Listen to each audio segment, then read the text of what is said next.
আজকের এই ভিডিওতে তোমরা অনেক প্রশ্নের উত্তর পেয়ে যাবে। সকাল থেকে রোদ উঠবে উঠবে করে রোদ উঠলো না, আর এদিকে বৃষ্টি আসবে আসবে করেও আসলো। তাই ভাবলাম তোমাদের একটা প্রবলেম সলভ করি।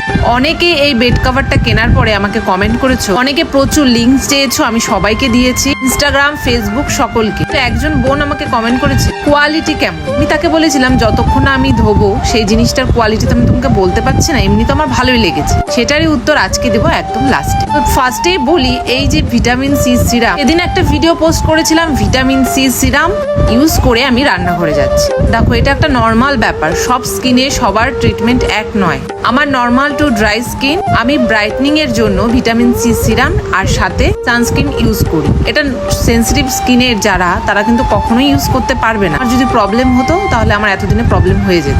অনেক ভালো আছে আগের থেকে। যদি বুঝতে অসুবিধা হয় কমেন্টস করে, আমি নেক্সট ভিডিওতে তোমাদের বুঝিয়ে বলবো। স্কিন কেয়ার করার পরে চলে এলো একটা পার্সেল। অনেকদিন ধরে ভাবছিলাম এই ঠাকুর ঘরের ফ্লোরটা একটু চেঞ্জ করব। তার কারণ ফ্লোরটা অনেক দিনের পুরনো আর জায়গায় জায়গায় কালো স্পট পড়ে গেছিল। তাই এটা দিয়েছি, কিন্তু ধূপকাঠিতে কিন্তু খুব সাবধান, এর উপরে একটা ম্যাট পাততে হবে। এবার বলি চাদরটা ভীষণ ভীষণ ভালো, একটুও রং ওঠেনি।